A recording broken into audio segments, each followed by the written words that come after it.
Hello everyone, कैसे हैं आप सब दोस्तों।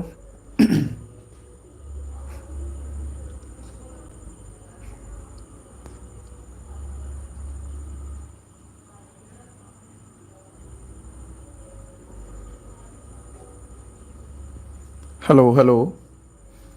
हेलो एवरीवन, कैसे हैं दोस्तों आप सब दोस्त। उम्मीद कर रहा हूँ सब बढ़िया होंगे। तो सबसे पहले मुझे बता दीजिए, आवाज़ वगैरह जो है वो क्लियर आ रही है आप सभी दोस्तों को।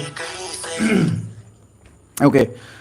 तो जो मॉडर्न हिस्ट्री के हमारे आगे क्वेश्चंस बचे थे उनको हम कवर करते हुए चलेंगे अपने सिलेबस की तरफ। ठीक है।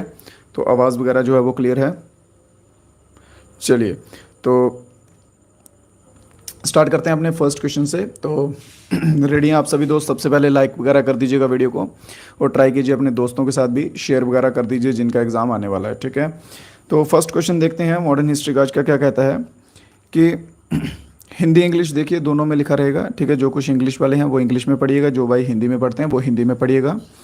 तो British government appoint and Indian statutory commission to be decided political future. This commission is also known as. देखिए, अगर तो आपको यहाँ पे पता होगा इन्होंने इंडियन स्टैट्यूटरी कमीशन कहा है, उसे इंडियन स्टैट्यूटरी कमीशन के भी नाम से भी जाना जाता है, जिसका क्या काम था कि इंडिया का जो पॉलिटिकल फ्यूचर था उसे डिसाइड करना था। उस कमीशन को हम दूसरे किस नाम से जानते हैं। ठीक है। तो इसका आंसर क्या रहेगा मेरे भाइयों? साइमन कमीशन रहेगा। कई बार तो साइमन कमीशन लिखा होता है सीधा सीधा और अगर साइमन कमीशन ना लिखा रहे तो इंडियन स्टैट्यूटरी कमीशन जो है आपको लिखा हुआ दिखेगा। ठीक है। तो इसका सही आंसर क्या रहेगा? Simon commission. तो बात करते हैं साइमन कमीशन के बारे में कि आया कब था। तो 1928 जो है बिल्कुल सही टाइम रहेगा। साइमन कमीशन जो है 1928 में जो है वो आया था। ठीक है। कौन से एक्ट के तहत इसको लाया गया था? 1919 का एक्ट था, और इसके बाद बोला गया था कि 10 साल के बाद आएगा, बट ये 1 साल पहले आ गया। ठीक है। 1928 में आ गया। इसमें क्या था कि स्टडी करनी थी कि कॉन्स्टिट्यूशनल रिफॉर्म्स के रिलेटेड, कॉन्स्टिट्यूशनल रिफॉर्म्स के रिलेटेड स्टडी करनी थी इसके रिलेटेड, इसमें साइमन कमीशन में। ठीक है। और इसका हेड कौन था? हेड कौन था? Headed by John Simon. Notes वगैरह सभी दोस्त बनाते जाइएगा, आपके लिए हेल्पफुल रहेंगे। डेफिनेटली रिजल्ट्स आपको अच्छे देखने को मिलेंगे उससे। ठीक है। बट ये जो कमीशन है, साइमन कमीशन जो है, ये चल नहीं पाया था। क्यों? क्योंकि उस पार्लियामेंट में कोई भी इंडियन नहीं था, जिसकी वजह से इंडियंस ने जो है अपनी इंसल्ट फील की और इसका जो है वो आप कह सकते हैं विरोध करना शुरू कर दिया था। ठीक है। कौन सा कमीशन? इंडियन स्टैट्यूटरी कमीशन कह लीजिए या फिर इंडियन साइमन कमीशन कह लीजिए, जो कि 1928 में आया था। इसके सिवा एक और इंपॉर्टेंट बनता है क्रिस्प मिशन, यहाँ पे लिखा गया है। इसकी डेट लिख लीजिए फिलहाल तो 1942। क्रिस्प मिशन कब आया था? 1942 में आया था क्रिस्प मिशन। बढ़ते हैं अपने नेक्स्ट क्वेश्चन की ओर। The Nehru report was present at all parties conference held at Lucknow in which year. Nehru ने जो नेहरू रिपोर्ट नाम से एक पत्र है, ठीक है, जो आता है, वो लखनऊ में आयोजित किया गया था, सम्मेलन प्रस्तुत की गई थी। वो किस वर्ष में जो है नेहरू रिपोर्ट सामने की थी? नेहरू रिपोर्ट किस वर्ष में जो है वो सामने आई थी? ठीक है। तो जल्दी से आंसर सभी दोस्त देते जाएंगे। नेहरू रिपोर्ट का सबसे पहले अगर हम बात कर ले, थोड़ा सा एक्सप्लेन करें इसको कि इसका मतलब क्या था। इसका मीनिंग था नेहरू रिपोर्ट का कि हमें एक फेडरल गवर्नमेंट जो है वो बनानी है, बट बहुत सारे दलों ने, अलग अलग ने इसको जो है एक्सेप्ट नहीं किया था नेहरू रिपोर्ट को, जिस वजह से वो रिजेक्ट हो गई थी। तो बात करते हैं कब आई थी, तो लिख लीजिए मेरे भाइयों, 15 अगस्त 1928 को जो है नेहरू रिपोर्ट आई थी। ठीक है। शिवालय गुप्ता, विलाल, अभी वर्मा, वेलकम है आप सभी दोस्तों का स्ट्रीम में। सर जी अग्निवीर में नंबर आ गया है, थैंक यू सर, आपके चैनल पर पढ़ता था, थैंक यू सर। बहुत बहुत कॉन्ग्रेचुलेशंस मेरे भाई, बहुत बहुत मुबारक आप सभी को, और उन सभी बच्चों को भी जिनका सिलेक्शन हो गया है इंडियन आर्मी में, अग्निवीर में। ठीक है। तो आगे जो भी आपका टास्क रहेंगे फिजिकल वगैरह, उनके लिए भी अच्छे से मेहनत कीजिए और फाइनल सिलेक्शन जो है वो लीजिए। और जिन भाइयों के नंबर नहीं आए हैं, किसी वजह से नहीं आ पाए हैं, घबराने की बात नहीं है। बस इतना समझ लीजिए कि कहीं ना कहीं कमी रह गई, जहाँ पे आपने आराम किया और दूसरे ने मेहनत की और दूसरा आपसे आगे निकल गया है। ठीक है। तो तैयारी कीजिएगा अब आने वाली नेक्स्ट रैली की। तो चलते हैं अपने अगले क्वेश्चन की तरफ। In which of the following year was the Muslim League formed. Muslim League जो है, ऑल इंडियन मुस्लिम लीग बोला जाता है ज़्यादातर। ठीक है। तो ये जो है ये किस वर्ष में फॉर्म्ड हुई थी, किस वर्ष में बनाई गई थी? क्लियर है। एक तो आ गया किस वर्ष में बनाई गई थी, तो 1906, ऑप्शन नंबर सी जहाँ पे हमारा सही रहेगा। और अगर बोला जाए कौन सी जगह पे, तो ढाका में। ढाका कहाँ पे है, किसी भाई को मालूम हो कि ढाका जो है वो किस कंट्री में आता है? अगर आप में से किसी को आंसर्स आते हो तो ट्राई कीजिए कि साथ साथ में कमेंट बॉक्स में आंसर देते जाएं। बिलाल मेरा भी हुआ है, हाँ बिलाल आपका तो मैसेज मैंने देख लिया था, बिलाल का भी हो चुका है सिलेक्शन, बहुत बहुत मुबारक है आपको भी। ठीक है, तो ढाका जो है ये बांग्लादेश में रहेगा, कहाँ पे? बांग्लादेश में आएगा ढाका। क्लियर है? चलिए, इसमें जो है मुस्लिम लीग जो है आप कह सकते हैं इसको बनने के पीछे एक वजह और हो सकती है, क्योंकि उस टाइम पे जितने भी आप कह सकते हैं कि एक टाइप के हिंदू सपोर्टर थे वो कहाँ बिजी थे, वो थे बंगाल का जब पार्टीशन हुआ था 1905 में। कब हुआ था? 1905 में बंगाल का विभाजन हुआ था बाय कर्जन, तो वो वहाँ पे थे। तो इन्होंने क्या किया था, ब्रिटिशर्स ने अपनी ज़रूरत के लिए मुस्लिम लीग बना दी ताकि ये हिंदू मुस्लिम अलग हो सकें और हम वर्ल्ड वार जो 2 आएगा आगे, ठीक है, या जो भी तब तो नहीं थी वैसे सिचुएशन, जो आगे के युद्ध रहेंगे उनमें आगे इनके काम रहेंगे, उनमें जो है वो इनको अपने काम में ला सकें। ठीक है, नेक्स्ट क्वेश्चन देखते हैं। अगर किसी क्वेश्चन में कोई डाउट वगैरह रह जाए, कोई क्वेश्चन समझ ना आए तो डेफिनेटली कमेंट कर दीजिएगा, कमेंट बॉक्स में आपको आंसर्स जो हैं आपके क्वेश्चंस के मिल जाएंगे। नेक्स्ट क्वेश्चन है which of the following commission was constituted to investigate Jallianwala Bagh massacre. Jallianwala Bagh जो हत्याकांड हुआ था, ठीक है, मोस्ट इंपॉर्टेंट है, इसमें डेट जो क्या पूछी जाती है इंपॉर्टेंट कर लीजिए इसे मार्क, ऑलमोस्ट एग्जाम्स में पूछा जाता है। 13 अप्रैल 1919 में जो हुआ था। इसके साथ ही 1919 में एक और आया था, वो क्या आया था? Rowlatt act. क्या था? रॉलेट एक्ट जो है ये भी 1919 में आया था।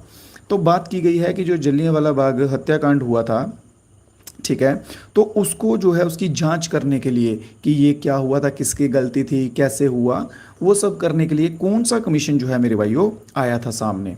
क्लियर है? क्वेश्चन समझ आ गया? तो इसका आंसर क्या रहेगा सही? ऑप्शन नंबर बी रहेगा इसका सही आंसर। हंटर कमीशन जो है वो बिल्कुल सही आंसर रहेगा। कौन सा? Hunter commission. और जो कि कब आया था? 13 अप्रैल, ठीक है, ओ सॉरी 13 अप्रैल को तो वो हुआ था, 1919 में ही आ गया था। इसकी एग्जैक्ट डेट जो है वो नहीं दी हुई है। ठीक है, तो हंटर कमीशन याद रखिएगा मेरे भाई आप सभी। तो इसके सिवा हम बात करते हैं ये दूसरे कमीशन जो हैं, इनको भी देख लेते हैं। फॉलोअर कमीशन है सबसे पहले, ये आया था 1898 में। एक चीज़ मैं आपको फिर से बता देता हूँ, देखिए जैसे अभी अग्निवीर का रिजल्ट आया था, ठीक है, बहुत सारे बच्चे जो है अपने सिलेक्ट हुए थे। ऑनली मैं कह रहा हूँ, मैं सिर्फ जीके जीएस ही पढ़ाता हूँ, मैथ्स रीजनिंग के इतनी क्लासेस नहीं करवाता हूँ, फिर भी बच्चों ने जीके जीएस के दम पे बहुत सारे बच्चों ने एग्ज़ाम जो है वो फोड़ा है। ठीक है, और बताया बच्चों ने कि सर जीके जीएस पे के दम पे लेके, क्योंकि 40-40 50-50 नंबर पे सिलेक्शन हुए हैं। और मैं आपको इतनी सी बात कहना चाहता हूँ कि जो भी पढ़ रहे हो, अगर आप पढ़ रहे हो, अगर क्लास कर रहे हो, अगर नहीं कर रहे हो तो बात लगा, अगर आप कर रहे हो ना तो पूरी शिद्दत से करो, पूरे मन से करो। जो लिखवा रहा हूँ उनके नोट्स बनाओ, और जब आपका भी एग्ज़ाम होगा, रिजल्ट आएगा, तो उस दिन आप भी इन्हीं की तरह खुश दिखोगे कि हाँ हमारी मेहनत रंग लाई है। ठीक है, तो चलिए बात करते हैं फॉलोअर कमीशन के ऊपर आते हैं। तो ये आया था 1908 में आया था। ठीक है, इसका क्या था कि इंडियन करेंसी सिस्टम को इंक्वायर कर रहा था, ये इंक्वायर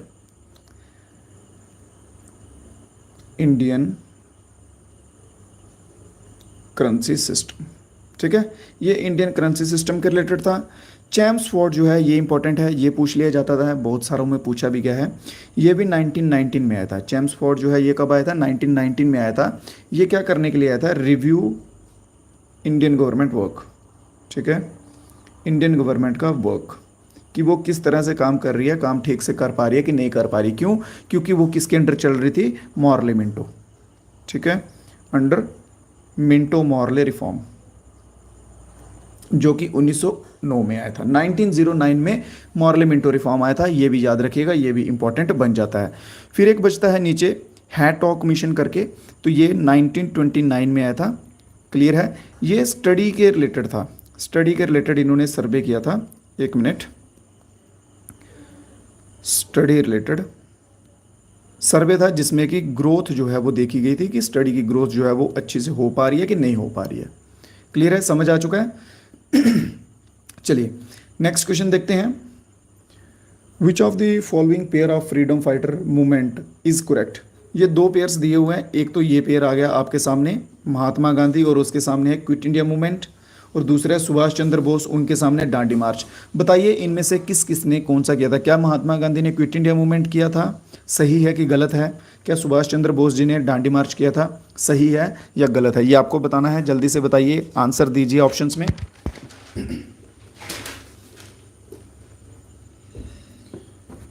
कमेंट बॉक्स आप सभी के लिए खुले हैं। सर सब क्लास आरपीएफ सिलेबस की तैयारी करवाओ।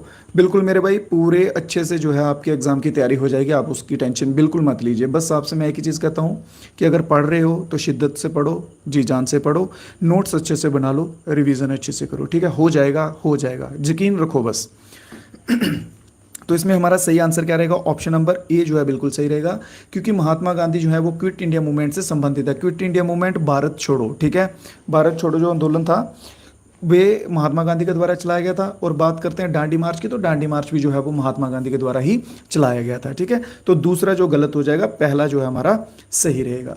तो बात करते हैं क्विट इंडिया मूवमेंट की। सबसे पहले क्विट इंडिया मूवमेंट जो है ये कब आया था, ठीक है, तो 8 अगस्त 1942, 8 अगस्त 1942 को क्विट इंडिया मूवमेंट आया था।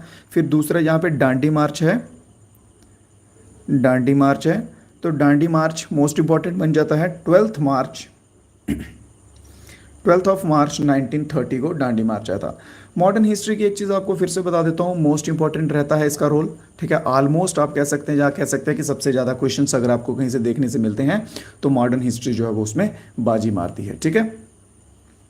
नेक्स्ट क्वेश्चन पे चलते हैं। क्वेश्चन क्लियर है? कोई क्वेश्चन में अगर डाउट रह जाए, कोई क्वेश्चन समझ ना आए तो डेफिनेटली बता दीजिएगा। बात करते हैं यहाँ पे, with reference to freedom struggle against the British which of the following event year is not correctly match. इसमें क्या किया गया मेरे भाइयों, इसमें हमें क्या बताना है कि इनमें से जो कौन सा ईयर जो है वो इसके साथ मैच नहीं कर रहा है। जैसे गांधी इरविन पैक्ट जो है वो 1931, साइमन कमीशन पीछे आपको बताया है, चोरी चोरा कांड जिसकी वजह से नॉन कॉपरेशन मूवमेंट बंद करना पड़ा था, ठीक है। चलिए तो बताते हैं, सबसे पहले बात करते हैं चोरी चोरा से। तो चोरी चोरा कांड इन्होंने बोला है कि 1922 में हुआ था, क्या ये सही है? चोरी चोरा कांड 1922 में हुआ था, बिल्कुल सही है। चलिए इस पर टिक मार्क कर देते हैं। साइमन कमीशन जो है, अभी आपको पीछे मैंने फर्स्ट क्वेश्चन में आई थिंक बताया है, साइमन कमीशन बिल्कुल सही रहेगा, 1928 में आया था Simon commission. Gandhi Irwin pact जो है, गांधी इरविन समझौता जिसे हम कहते हैं मेरे भाइयों, ठीक है, तो ये 1931 में आया था, बिल्कुल सही आंसर रहेगा ये भी। कौन सा भी? 1931, ये भी बिल्कुल सही है। अब बात करते हैं कंप्लीट स्वराज की, जिसे हम पूर्ण स्वराज कहते हैं, तो ये 1926 नहीं रहेगा, ये गलत हो गया यहाँ पे। अगर 26 की जगह 1929 होता तो बिल्कुल सही रहता, ठीक है। तो कौन सा आंसर सही रहेगा? इन्होंने बोला कि नॉट करेक्टली मैच, तो ऑप्शन नंबर ए मेरे भाई बिल्कुल सही रहेगा। कौन सा? ऑप्शन नंबर ए जो है इसका आंसर बिल्कुल सही रहेगा। क्लियर है यहाँ तक? किसी भाई को कोई डाउट तो नहीं? कंप्लीट स्वराज की बात कर ली जाए, पूर्ण स्वराज की बात कर ली जाए, तो ये आईएनसी इंडियन नेशनल कांग्रेस के द्वारा किया गया था, एट लाहौर में किया गया था। कहाँ किया गया था? लाहौर में जो है मेरे भाई किया गया था। बढ़ते हैं अपने नेक्स्ट क्वेश्चन की ओर। Which among the following statement is correct with reference to Cripps proposal of 1942। Cripps mission जो है उसके रिलेटेड हमें बताना है कि कौन सी स्टेटमेंट जो है इनमें सही है। चलिए सबसे पहले हम सभी स्टेटमेंट जो है वो पढ़ लेते हैं। फर्स्ट ऑफ ऑल, पहली स्टेटमेंट में इन्होंने क्या बोला है? It was sent to India to obtain Indian cooperation for British war efforts against US aggression. इन्होंने बोला कि क्रिस्प मिशन जो है वो भारत भेजने का एकमात्र ये कारण था कि जो यूएस यूनाइटेड स्टेट अमेरिका, ठीक है, उसके अगेंस्ट जो वॉर चल रही थी उससे जो है प्रेशर हैंडल करने के लिए, या उसमें आप कह सकते हैं कि इंडियंस की हेल्प लेने के लिए। तो ऐसा कुछ तो था नहीं, यूएस के अगेंस्ट तो वार चल नहीं रही थी। 1942 में क्या था? वर्ल्ड वॉर 2 था, ठीक है। अगर यहाँ पे यूएस अग्रेशन की जगह वर्ल्ड वॉर 2 दिया होता तो हम इसे सही कह सकते थे। चलिए ये तो ऑप्शन जो है वो गलत हो गया। सेकंड देखते हैं, it offer to remove Wavell who was the viceroy during this period. इन्होंने बोला है कि वेवल जो है इस टाइम पीरियड में वाइसरॉय था और उसको हटाने की बात की गई थी। वेवल का टाइम पीरियड की बात की जाए मेरे भाइयों, तो इसका टाइम पीरियड था 1944 से 1947 तक का जो है वेवल का टाइम पीरियड था। और 1942 में यहाँ पे ऊपर लिख रहा हूँ, 1942 में कौन था? लिन लिथ गो, ठीक है, ये था वाइसरॉय। तो यहाँ से हम कह सकते हैं कि ये भी गलत हो गया, दूसरा भी ऑप्शन हम काट देते हैं। तीसरा जो है, it promise to provide complete independence and complete transfer of power once the war was over. तीसरे में कहते हैं कि हम जो है आपको क्या करेंगे? पूर्ण स्वराज दे देंगे, कंप्लीटली आपको इंडिपेंडेंस दे देंगे, हम छोड़ के चले जाएंगे, आपकी पावर्स आपके पास आ जाएंगी, कॉन्स्टिट्यूशन आप खुद हैंडल करोगे, सब आप हैंडल करोगे जब ये वॉर खत्म हो जाएगा। क्या ऐसा कभी अंग्रेजों ने कहा अपने मुंह से? ऐसा कभी नहीं कहा अंग्रेजों ने अपने मुंह से, ठीक है। तो ये जो ऑप्शन है ये भी हम एलिमिनेट कर देंगे। तो पीछे एक ही बचता है, ऑप्शन नंबर डी, तो यही हमारा आंसर होगा।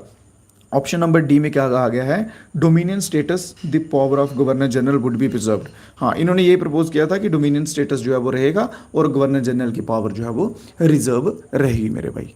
क्लियर है? तो ऑप्शन नंबर डी जहां पे बिल्कुल सही आंसर होता हुआ हमारा रहेगा।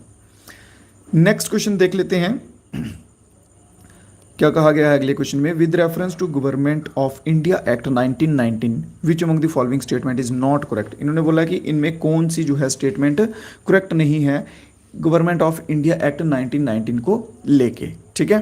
कौन सी जो है वो करेक्ट नहीं है। तो बात करते हैं पहले, by cameral legislature in Indian council, ये गलत है, ठीक है। ओ सॉरी ये सही है, ठीक है। इन्होंने बोला नॉट करेक्ट, सही कौन सी नहीं है। It introduce direct election and legislator for first time, ये भी सही है, ठीक है। It introduce dyarchy at centre subject, ठीक है। डायआर्की जहाँ आ गया ये गलत हो जाएगी। डायआर्की में क्या होता है कि ये एक टाइप की गवर्नमेंट होती है जहाँ जॉइंट रूल किया जाता है, ठीक है। जॉइंट रूल जैसे आप एग्जांपल के लिए कह सकते हैं, जैसे मान लीजिए कि गठबंधन बोलते हैं ना, गठबंधन वाली सरकार, ठीक है, वैसा आप कह सकते हैं, ठीक है। गठबंधन सरकार मतलब दो पार्टियां जो हैं वो रूल करती हैं एक जगह पे। तो ये जो है ये गलत हो जाएगा, ऐसा कुछ नहीं था, ठीक है। तो यही है हमारा ऑप्शन नंबर सी, बिल्कुल इसमें सही आंसर रहेगा। नेक्स्ट क्वेश्चन देखते हैं। Who was the leader of the protest against Rowlatt act. Rowlatt act जो हुआ था उसमें जो प्रोटेस्ट किया गया था तो उसमें लीडर जो है वो कौन था? महात्मा गांधी, जवाहरलाल नेहरू, सुभाष चंद्र बोस या फिर बाल गंगाधर तिलक। तो कौन था उसमें लीडर? बात कर रहे हैं रॉलेट एक्ट की। जल्दी से आंसर आने दीजिए सभी दोस्त, इंपॉर्टेंट क्वेश्चन रहेंगे, नोट्स वगैरह जो है बनाते जाइएगा, हेल्पफुल रहेंगे आपके लिए, ठीक है। तो बात करते हैं, सबसे पहले ना आप एक चीज़ समझ लीजिए कि रॉलेट एक्ट था क्या। ऊपर ऊपर से पढ़ने का कोई फ़ायदा तो है नहीं, चीज़ों को समझेंगे तो और अच्छा रहेगा, क्योंकि सब्जेक्ट वाइज चल रहा है तो बेटर रहेगा। रॉलेट एक्ट की बात करते हैं, इसमें क्या था लिख लीजिए जल्दी से, अगर जो बच्चे नोट्स बना रहे हैं उनके लिए लिख रहा हूँ। Power to police to arrest any person, to arrest any person without any reason, ठीक है, विदाउट एनी रीज़न। ये था रॉलेट एक्ट। रॉलेट एक्ट में क्या था कि भाई पुलिस के पास इतनी पावर दे दी गई थी कि वो किसी भी व्यक्ति को बिना किसी कारण के जो है वो उठा सकती थी और अरेस्ट कर सकती थी, ठीक है। तो ये तो सरासर गलत चीज़ हो जाती ना कि अगर किसी की कोई गलती नहीं है उसको उठा लिया, पुलिस की मर्जी है भाई, तो ये पावर दी गई थी। तो इसलिए रॉलेट एक्ट जो है इसका विरोध किया गया था। और इसमें लीडर कौन थे? महात्मा गांधी। कौन थे? महात्मा गांधी। ऑलमोस्ट याद रखिए कि अगर लीडर के ऊपर क्वेश्चन आ जाए मॉडर्न हिस्ट्री में से कि लीडर कौन थे, तो महात्मा गांधी पे चले जाएगा, क्योंकि मॉडर्न हिस्ट्री ऑलमोस्ट जो है वो कवर किसने की है? महात्मा गांधी ने, ठीक है। नेक्स्ट क्वेश्चन देखते हैं। Dash is an act of the parliament of United kingdom that partition British India into two new independent domain. इन्होंने बोला है कि कौन सा वह एक्ट है जिसमें यूनाइटेड किंगडम, यूके जो है, जो ब्रिटेन वाले हमारे ऊपर रूल कर रहे थे, उन्होंने भारत को दो नए आज़ाद या स्वतंत्र इलाकों में जो है वो डिवाइड कर दिया, इंडिया एंड पाकिस्तान, ठीक है। बंटवारा जो हुआ था भारत और पाकिस्तान जब अलग हुआ था 1947 में, तो वो कौन से एक्ट के अंडर किया था? Indian independence act. कौन से के अंडर किया था मेरे भाइयों? इंडियन इंडिपेंडेंस एक्ट 1947 के अंडर जो है वो इंडिया और पाकिस्तान का जो है वो पार्टीशन हुआ था, याद रखिएगा, ठीक है। रॉलेट एक्ट पीछे हो चुका है हमारा। गवर्नमेंट ऑफ इंडिया एक्ट ये तो 1919 पे आता है या 1935 पे आता है। पिट्स इंडिया एक्ट जो है ये 1784, इसकी डेट याद रख लीजिए बस, इस पे ज़्यादा क्वेश्चन पूछा नहीं जाता है, बस आप जो है वो डेट याद रख लीजिए, अगर इन केस पूछा भी जाए तो हम पीछे ना रहें, ठीक है। इसका नाम भी लिख लीजिए, इसको दूसरे नाम से भी जाना जाता है, नाम भी लिख लीजिए, क्यों रिस्क क्यों लेना भाई, ठीक है। अगर आ ही गया, सोचो अगर आ ही गया तो फिर क्या। इसका नाम है east India company, east India company, ठीक है, east India company act. Pitt's India act को ईस्ट इंडिया कंपनी एक्ट के नाम से जाना जाता है और 1784 जो है इसका टाइम पीरियड, याद रखिएगा। नेक्स्ट क्वेश्चन है, which of the following movement immediately followed the partition of Bengal. कौन सा मूवमेंट है इमीडिएटली एकदम से जो है बंगाल का पार्टीशन हुआ, जब बंगाल का विभाजन हुआ उसके बाद लाया था, ठीक है। निम्नलिखित में से कौन सा आंदोलन बंगाल के विभाजन के तुरंत बाद हुआ? Civil disobedience movement, non cooperation movement, swadeshi या फिर गदर मूवमेंट। तो देख लीजिए बंगाल का पार्टीशन कब हुआ था, तो बंगाल का पार्टीशन हुआ था 1905 में। कब हुआ था? 1905 में हुआ था। अब देख लीजिए 1905 इसके इर्द गिर्द जो है वो कौन सा आता है। बात करें हम सिविल डिसोबीडियंस मूवमेंट की तो ये 1930 में आता है। सिविल डिसोबीडियंस असहयोग 1930 में। नॉन कॉपरेशन की बात करें 1920 से लेके 1922 तक जो है नॉन कॉपरेशन चलता है। स्वदेशी और गदर जो है ये दो बचते हैं। तो गदर की बात करें 1930 में बचता है और स्वदेशी जो है 1906 जो है बिल्कुल सही आंसर रहेगा। 1906 नहीं 1905, सॉरी माय मिस्टेक, 1905 में। ठीक है, जुलाई में जो है वो पार्टीशन हुआ था। जुलाई में जो है बंगाल का पार्टीशन हुआ था और अगस्त में जो है, अगस्त में स्वदेशी मूवमेंट जो है वो चलाया गया था। क्लियर है? डेट्स जो है इसलिए कह रहा हूँ कि मॉडर्न हिस्ट्री में आपको ज़्यादा कुछ नहीं करना है, बस आपको क्या चीज़ें करनी है कि डेट्स याद रखनी है, क्योंकि इसमें सब वही खेल है। ठीक है, ईयर्स याद रखिए, डेट याद रखिए बस, और थोड़े बहुत वॉइस राइज या गवर्नर जनरल याद रख लीजिएगा तो बात बन जाएगी हमारी। क्लियर है यहाँ तक? कोई किसी भाई को डाउट तो नहीं? चलिए नेक्स्ट क्वेश्चन की तरफ देखते हैं। अगला क्वेश्चन क्या है? Mahatma Gandhi return to India from South Africa in. Mahatma Gandhi जो है वो भारत लौटे थे साउथ अफ्रीका से कब, किस वर्ष को जो है वो भारत लौटे थे? जनवरी में लौटे थे, ये सभी को मालूम है और सभी ऑप्शंस में भी है, बट बात है यहाँ पे कि कौन से ईयर में वापिस आए थे। ठीक है, तो ये आए थे 1915 में, जो कि ऑप्शन नंबर ए हमारा बिल्कुल सही आंसर हो जाएगा। जिन जिन दोस्तों को आंसर्स पता होते हैं ट्राई कीजिए, साथ साथ में जो है वो कमेंट बॉक्स में आंसर देते जाइएगा, और हो सके तो सभी दोस्त जो है वो रिव्यू जरूर दीजिएगा कमेंट बॉक्स में कि वीडियो आपको कैसा लग रहा है, क्लास आपको कैसा लगता है। ठीक है, ताकि जो कुछ दूसरे हमारे साथ नए स्टूडेंट्स जो आएंगे उनको भी थोड़ा जो है रिव्यू एक टाइप का मिल सके कि कैसी जो है क्लासेस चल रही हैं और कैसे जो है सर पढ़ा रहे हैं। ठीक है, बस इतना सा कर दीजिए, इससे ज़्यादा एक्स्ट्रा कुछ नहीं। चलिए फिर एक और बात करते हैं इसी के ऊपर कि फर्स्ट जो है वो सत्याग्रह महात्मा गांधी के द्वारा कहाँ चलाया गया था। फर्स्ट सत्याग्रह, क्वेश्चन बन जाता है सीधा सीधा कि महात्मा गांधी के द्वारा चलाया गया पहला सत्याग्रह, फर्स्ट सत्याग्रह जो महात्मा गांधी के द्वारा चलाया गया था वो कहाँ चलाया गया था? चंपारण में। चंपारण कहाँ है? बिहार में है। इसको लेकर जो है ये सत्याग्रह चलाया गया था। इसमें क्या था कि फोर्सफुली जो है वो इंडिगो की कल्टीवेशन करवाई जा रही थी। किसकी? इंडिगो की। इंडिगो क्या चीज़ होता है मेरे भाई? इंडिगो क्या चीज़ होता है? इंडिगो होता है नील। ठीक है, तो नील की जो है जबरदस्ती इनसे खेती करवाई जा रही थी, तो उसको लेके महात्मा गांधी ने जो है जो अपना पहला सत्याग्रह जो है चलाया था। कौन से वर्ष में चलाया था? 1917 जो है 1917 में चलाया था। क्लियर है यहाँ तक? किसी क्वेश्चन में कोई डाउट तो नहीं? अभी तक के जितने भी क्वेश्चन हुए हैं सभी समझ आ रहे हैं अच्छे से? चलिए बहुत बढ़िया, नेक्स्ट क्वेश्चन पे चलते हैं। बात की गई यहाँ पे निम्नलिखित में से किस अधिनियम के तहत अंग्रेजों द्वारा भारत में पहली बार संप्रदाय निर्वाचन प्रणाली शुरू की गई थी? संप्रदाय निर्वाचन ना समझें तो कम्युनल इलेक्टोरेट सिस्टम जो है वो कब शुरू किया गया था? ठीक है, कौन से एक्ट के अंडर जो है वो शुरू किया गया था? तो ये किया गया था इंडियन काउंसिल एक्ट। ये हुआ है कहाँ पर रहा? ऑप्शन नंबर ए में। इंडियन काउंसिल एक्ट 1919 में शुरू किया गया था। ठीक है, 1919 में क्या हुआ था? Minto Morley reform. ठीक है, तो ये उसी के अंडर जो है या उसी के द्वारा आप कह सकते हैं शुरू हुआ था। अगला क्वेश्चन है what is the official reason given by Britisher after partition of Bengal in 1905? जब बंगाल का विभाजन हो गया मेरे भाइयों 1905 में, आप सभी को पता है बंगाल का विभाजन हो गया था। ठीक है, तो जब हो गया उसके बाद होता क्या था कि उनको कोई ना कोई रीज़न तो देना ही पड़ता था कि क्यों हुआ, क्यों किया, ऐसा वैसा। तो उन्होंने जो है ऑफिशियल रीज़न जो है वो क्या बताया था कि बंगाल के विभाजन के लेके क्या उन्होंने एक्सट्रीमिस्ट एक्टिविटीज़ चेक करने के लिए किया था, क्या इजी मूवमेंट ऑफ आर्मी के लिए किया था, या इकोनॉमिक प्रोग्रेस के लिए किया था, या फिर एडमिनिस्ट्रेटिव वर्क के लिए किया था? देखिए एक्सट्रीमिस्ट एक्टिविटीज़ के लिए तो कर नहीं सकते। ठीक है, अगर किया भी होगा इन चीज़ों के लिए तो ये खुल के बोल नहीं सकते, ये रीज़न देंगे नहीं। ठीक है, आर्मी की मूवमेंट के लिए भी ऐसा नहीं हो सकता कि विभाजन कर दें। अब बात अटकेगी इन दो में। ठीक है, बात अटकेगी किन में? इन दो में, इकोनॉमिक प्रोग्रेस और एडमिनिस्ट्रेशन। तो बात कर ली जाए ब्रिटिशर्स की, उनको तो हमारी इकोनॉमी से कोई मतलब नहीं था, वो तो क्या कर रहे थे? इकोनॉमी लूट रहे थे। ठीक है, तो बात करते हैं उन्होंने ऑप्शन जो दिया, जो रीज़न दिया वो दिया एडमिनिस्ट्रेशन प्रोग्रेस के लिए रीज़न दिया। तो ऑप्शन नंबर डी जो है यहाँ पे सही हो जाएगा। अगला क्वेश्चन देखते हैं। Quit India movement was adopted by Indian national Congress. ठीक है, क्विट इंडिया मूवमेंट जो है 1942 में हुआ था। कब हुआ था? 1942 में हुआ था क्विट इंडिया मूवमेंट। ये किसके द्वारा जो है वो चलाया गया था और कौन सी जगह से शुरू किया गया था? आपको मैंने क्या बोला कि मॉडर्न हिस्ट्री के जितने कोई मूवमेंट्स हैं या कुछ भी रिफॉर्म्स हैं वो ऑलमोस्ट पे आप महात्मा गांधी के साथ जा सकते हैं, ठीक है, महात्मा गांधी के साथ जा सकते हैं। और महात्मा गांधी इसमें सही आंसर रहेगा और लोकेशन जो है वो रहेगी कौन सी? बॉम्बे, ठीक है, महात्मा गांधी ने किया था और बॉम्बे से शुरू किया था। तो ऑप्शन नंबर बी मेरे भाई यहाँ पे एकदम सही हो जाएगा। अगला क्वेश्चन देखते हैं। What was the primary demand of the home rule league movement? Home rule league movement थी क्या चीज़? सबसे पहले हम इसे समझते हैं। होम रूल लीग मूवमेंट क्या थी मेरे भाइयों कि इसमें क्या था कि सेल्फ गवर्नमेंट मांगते थे। क्या करते थे?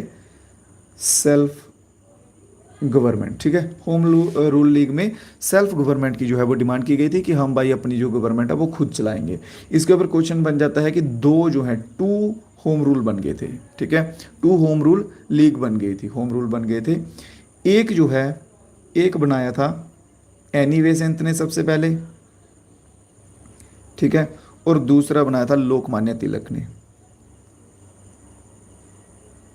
दूसरा किसने बनाया था? लोकमान्य तिलक के द्वारा जो है ये बना था, ठीक है। चलिए तो अब देखते हैं हम इसमें ऑप्शंस के कि इसमें क्या था कि complete independence from British rule, ठीक है। क्या ऐसा कहा गया था होम रूल में कि कंप्लीट इंडिपेंडेंस चाहिए ब्रिटिश रूल से? नहीं।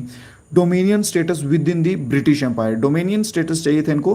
बोलते थे कि ब्रिटिश एम्पायर ही कर रखो अपना, चाहे राज तुम ही करो, पर हमें हमारा डोमिनियन स्टेटस दो, हमें हमारा हक दो, हम अपनी सरकार जो है वो खुद चलाएंगे। क्योंकि तुम हमारे बारे में क्या ही अच्छा कर लोगे भाई, तुम बाहर के लोग हो, तुम हम लोगों को कुछ समझते नहीं, उल्टा तुम हमें नीच बोलते हो, तो तुम हमारे भले के लिए क्या करोगे? तो इसलिए हमें अपने लोग जो है गवर्नमेंट में बिठाने पड़ेंगे जो हमारे लोगों के लिए सोचेंगे, ठीक है। तो option number B, dominion status जो है जो चाहते थे, और इसी को डोमिनियन स्टेटस को बोला गया था कि ये कंप्लीट इंडिपेंडेंस पाने का एक पहला मूल मंत्र है। बात करते हैं नेक्स्ट क्वेश्चन की। Who among the following event took place immediately before the massacre of Jallianwala Bagh? Jallianwala Bagh हत्याकांड जो हुआ था उसके एकदम से पहले, जहाँ आप कह सकते हैं अचानक पहले, कौन सी मूवमेंट जो है वो इनमें से हुई थी? चलिए कोई बात नहीं, आपको मैंने क्या बोला था कि डेट्स याद रखिए तो सब हो जाएगा। मान लीजिए आपको नहीं भी पता, फिर भी हम ट्राई करते हैं। रॉलेट एक्ट की बात करते हैं। जलियांवाला बाग, जलियांवाला बाग कब हुआ था? 1919 में हुआ था ना, जुलाई में हुआ था, ठीक है, जुलाई में हुआ था 1919 में, ठीक है। फिर इसके बाद देखिए ऑप्शन से देख लीजिए। मॉर्ले मिंटो रिफॉर्म आप सभी को मालूम है 1909, ठीक है। मान लीजिए एल्बर्ट विल आपको नहीं मालूम। गांधी इरविन पैक्ट आपको पीछे बताया 1931 में, ठीक है। रॉलेट एक्ट कब आया था? 1919 में। क्या बताया? 1919 में रॉलेट एक्ट भी आया था, ठीक है। तो ये जो एल्बर्ट वाला है, एल्बर्ट विल है, ये 18 सेंचुरी में आया था, ठीक है, 1883 में आया था ये। तो अब खुद देख लीजिए कि जलियांवाला बाग जो है उसके आसपास जो है वो कौन सा ऑप्शन टिक रहा है, ठीक है। तो पासेज ऑफ रॉलेट एक्ट 1919 जो है बिल्कुल सही रहेगा कि रॉलेट एक्ट जो है ये पास किया गया था। तो ऑप्शन नंबर ए मेरे भाई बिल्कुल सही रहेगा। ये वो तरीका है कि जिसमें अगर आपको आंसर्स नहीं भी पता है, मान लिया कि आपको इसमें आंसर नहीं पता था बट आपको डेट पता थे, तो आपने डेट्स लिख लिए। अब आपने देख लिया कि हाँ भाई जलियांवाला बाग तो 1919 में होता, तो यहाँ पे रॉलेट एक्ट वाला ऑप्शन ही लग रहा है, क्योंकि इन्होंने बोला इमीडिएट पहले उससे, एकदम पहले उससे कौन सा हुआ था, तो 1919 ही आएगा। तो ऑप्शन नंबर ए को यहाँ हम एलिमिनेट कर सकते थे। अगला क्वेश्चन देखते हैं मेरे भाइयों। इंडियन नेशनल कांग्रेस जो है उसका गठन कब हुआ था, फाउंड कब की गई थी? Indian national Congress founded in कौन से वर्ष में हुई थी? तो 1885 में हुई थी। बात कर ली जाए फाउंडर की, फाउंडर कौन है भाई? इंडियन नेशनल कांग्रेस के फाउंडर कौन है? क्या राहुल गांधी इंडियन नेशनल कांग्रेस के फाउंडर हैं? सोनिया गांधी है, जवाहरलाल नेहरू हैं, महात्मा गांधी हैं, कौन है? किसी भाई को आंसर पता हो तो जल्दी से बताइए। इंडियन नेशनल कांग्रेस के फाउंडर जो है वो कौन है? क्या है कोई ऐसा जिसको पता हो? चलिए मैं लिखता हूँ नाम, एलन ऑक्टेवियन ह्यूमे, ठीक है। ज़्यादातर ऐसे लिखा होता है, ए ओ ह्यूमे करके लिखा होता है, ठीक है। ये जो है ये फाउंडर हैं इंडियन नेशनल कांग्रेस के। तो बात करते हैं फर्स्ट प्रेसिडेंट की कि भाई आईएनसी का फर्स्ट प्रेसिडेंट कौन था? फर्स्ट प्रेसिडेंट कौन था? बोमेश चंद्र, ठीक है, बोमेश चंद्र बनर्जी जो है ये फर्स्ट क्या था? प्रेसिडेंट था इंडियन नेशनल कांग्रेस का। क्लियर है यहाँ तक? चलिए अगला क्वेश्चन देखते हैं। Who did not accompany Mahatma Gandhi when he went to Champaran in 1917? Mahatma Gandhi ने जब अपना पहला सत्याग्रह शुरू किया था चंपारण वाला, ठीक है, चंपारण वाला महात्मा गांधी ने जब पहला सत्याग्रह शुरू किया था, उसमें किसने कंपनी देने से मना कर दिया था कि भाई हम आपके साथ नहीं आएंगे? ठीक है, 1947 की बात की जा रही है। जल्दी से आंसर बताएंगे। तो एनी बेसेंट बिल्कुल सही आंसर रहेगा। कौन सा? Option number D, Annie Besant जो है बिल्कुल सही आंसर रहेगा। ठीक है, तो एनी बेसेंट ने जो है वो मना कर दिया था। चंपारण के मूवमेंट क्यों हुई थी आपको मैंने बता दिया, क्योंकि इंडिगो की जो है वो खेती करवाई जा रही थी जबरदस्ती उनसे, तो इसलिए महात्मा गांधी ने जो है वो किया था सत्याग्रह। चलिए नेक्स्ट क्वेश्चन, लखनऊ पैक्ट के बाद बात की जा रही है कि लखनऊ पैक्ट जो है, लखनऊ समझौता जो है वो किस किस के बीच में हुआ था? लखनऊ समझौता किस किस के बीच में हुआ था? क्वेश्चन नंबर 48 देखिए जल्दी से। तो ये हुआ था इंडियन नेशनल कांग्रेस और मुस्लिम लीग के बीच में। इंडियन नेशनल कांग्रेस मुस्लिम लीग, ऑप्शन नंबर सी यहाँ पे बिल्कुल सही रहेगा। इंडियन नेशनल कांग्रेस और मुस्लिम लीग के बीच में हुआ था 1916 में। लखनऊ पैक्ट कब हुआ था? 1916 में हुआ था। इंडियन नेशनल कांग्रेस और मुस्लिम लीग के बीच में हुआ था। तो ऑप्शन नंबर कौन सा रहेगा? ऑप्शन नंबर सी यहाँ पे बिल्कुल सही हो जाएगा। नेक्स्ट क्वेश्चन है, Mahatma Gandhi participated in the second round table conference after.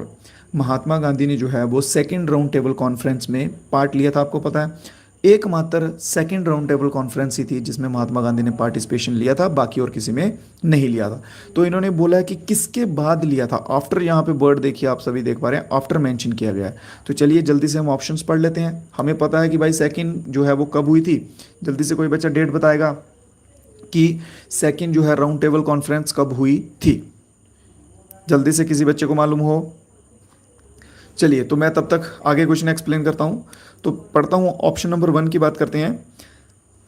Signing the Gandhi Irwin pact of 1931। क्या गांधी इरविन पैक्ट जो समझौता हुआ था उसको साइन करने के बाद जो है वो सेकंड राउंड टेबल कॉन्फ्रेंस की थी? ठीक है, ओ सॉरी, इसके बाद गांधी इरविन पैक्ट किया था। ठीक है, फिर दूसरा ऑप्शन है refusing to hold direct talk with Muslim League. क्या उन्होंने मुस्लिम लीग के साथ डायरेक्ट टॉक करने से मना कर दिया था, सीधी बात करने से? बीइंग परमिटेड बाय कांग्रेस, क्या वो कांग्रेस के द्वारा परमिट किए गए थे? Receiving assurance that independence was fast coming, की वो इंश्योर कर रहे थे कि आज़ादी जो है हमें बड़ी जल्दी मिल जाएगी। ठीक है, तो बात करते हैं महात्मा गांधी ने सेकेंड राउंड टेबल कॉन्फ्रेंस में पार्टिसिपेट किया किसके बाद? गांधी इरविन पैक्ट जो समझौता हुआ था 1931 में, उसके बाद। ठीक है, 1931 में किया था, उसके बाद किया था। तो कौन सा ऑप्शन रहेगा? ऑप्शन नंबर ए जो है बिल्कुल सही रहेगा। कौन सा ऑप्शन है मेरे भाई? Option number A. तो बात करते हैं आज की क्लास के लास्ट क्वेश्चन की। तो जल्दी से सभी दोस्त आंसर दीजिएगा। Who were the prime accused in assembly bomb case that took place in 1929। देखिए 1929 में दिल्ली में एक बॉम्ब केस हुआ था, असेंबली में बॉम्ब फोड़ा गया था। ठीक है, तो उसके लिए मेन एक्यूज जो है वो किसे ठहराया गया था कि किसने जो है ये काम किया है? ठीक है, जल्दी से उधम सिंह और मंगल पांडे की बात कर ली जाए। मंगल पांडे तो आपके आ जाएंगे रिवॉल्ट 1857 के साथ, रिवॉल्ट 1857 के साथ आ जाएंगे। इन्होंने वहाँ पे उनके एक मिलिट्री वाले को मारा था, ठीक है, ब्रिटिशर्स के। उधम सिंह की बात कर ली जाए, इसने मारा था, उधम सिंह ने मारा था डायर को, जनरल डायर को मारा था, जिसने जलियांवाला बाग हत्याकांड किया था। ठीक है, ऑप्शन नंबर सेकंड देखते हैं, सूर्य सेन और राम प्रसाद। सूर्य सेन और राम प्रसाद जो है ये चित्तगांव आर्मरी रेड से संबंधित है। ठीक है, आर्मरी रेड की बात होती तो ये दोनों वहाँ पे थे। ठीक है, भगत सिंह और बाटुकेश्वर दत्त जो है ये हमारा बिल्कुल सही आंसर रहेगा, option number C. Bhagat Singh और बाटुकेश्वर ने इन्होंने असेंबली में जो है वो बॉम्ब फोड़ा था। ठीक है, इनका कुछ नारा था कि बहरे कानों को सुनाई देने के लिए ऐसा धमाका चाहिए होता है, मुझे एग्जैक्ट याद नहीं है, ऐसा कुछ इसके रिलेटेड था। ऑप्शन नंबर डी देख लेते हैं, राम प्रसाद और अशफाकुल्ला। ठीक है, इनका नाम अगर आएगा तो ककोरी से आएगा, ककोरी कॉन्स्पिरेसी से आएगा। ठीक है, क्लियर? तो आंसर इसमें कौन सा रहेगा हमारा? ऑप्शन नंबर सी जो है इसमें हमारा आंसर रहेगा। क्लियर है दोस्तों?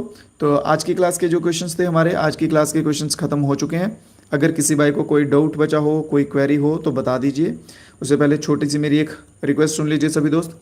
क्लास करते हैं आप सभी दोस्त, ट्राई कीजिए कि कमेंट बॉक्स में जो है वो आंसर देने की। अगर आंसर नहीं दे पाते हैं तो जब क्लास ख़त्म हो जाता आप जितना भी करते हैं और रिव्यू जो है वो ज़रूर दीजिए कि क्लास कैसी लग रही है, क्वेश्चंस का लेवल वगैरह जो है आपको कैसा लग रहा है, क्योंकि इससे हेल्प क्या होगी कि जो दूसरे नए स्टूडेंट्स आएंगे वो एकदम से जो है वो टीचर को नहीं जान पाते कि कहाँ से पढ़ना है कहाँ से नहीं। स्टार्टिंग में बहुत कन्फ्यूज़न होती है, ठीक है, क्योंकि सोर्सेज जो हैं वो बहुत सारे हैं, सोर्सेज बहुत सारे हैं, तो बच्चे कंफ्यूज हो जाते हैं। तो इसलिए ट्राई किया करिए कि कमेंट बॉक्स में रिव्यूज़ दे दीजिएगा कि क्लासेस कैसी लग रही हैं, आपको अच्छी लग रही हैं तो अच्छा लिखिए, बुरी लग रही हैं बुरा लिखिए, जैसी आपको लग रही है, ठीक है, आप फ्रीली लिख सकते हैं, कोई इशू नहीं है उसमें। और ट्राई कीजिए करिए साथ में क्लास को लाइक वगैरह करें, और जो कुछ नए भाई हमारे साथ जुड़ते हैं वो चैनल को सब्सक्राइब भी कर लें। और अगर आपको कोई क्वेरी वगैरह हो तो व्हाट्सएप लिंक नीचे दिया रहेगा, वहाँ पे ज्वाइन करके वहाँ से आप बता सकते हैं। चलिए, तो उम्मीद कर रहा हूँ कि क्लास ख़त्म हो चुकी है और किसी भाई को कोई डाउट कोई क्वेरी नहीं है। अगर कुछ है तो आप कमेंट बॉक्स में बता सकते हैं, ठीक है। अभी वर्मा सर बहुत अच्छी लग रही है, बहुत बहुत शुक्रिया मेरे भाई, ठीक है, अच्छा पढ़ा रहे हो, थैंक यू सो मच, बहुत अच्छा class sir, thank you thank you, बहुत बहुत शुक्रिया आप सभी दोस्तों का इतना प्यार देने के लिए, ठीक है। तो चलिए मिलेंगे कल फिर से नई क्लास में नए क्वेश्चंस के साथ, तब तक के लिए इजाज़त दो। और रिवीजन जो है मेरे भाइयों ज़रूर कीजिए, ठीक है, रिवीजन ज़रूर कीजिए, क्योंकि यही आप कह सकते हैं कि एकमात्र मंत्र है सिलेक्शन की तरफ जाने का। रिवीजन में आलस करते हैं बच्चे और यहीं से पीछे रह जाते हैं, ठीक है। चलिए मेरे भाइयों, दो इजाज़त, मिलेंगे कल फिर से नई क्लास में नए क्वेश्चंस के साथ, तब तक के लिए जय हिंद जय भारत।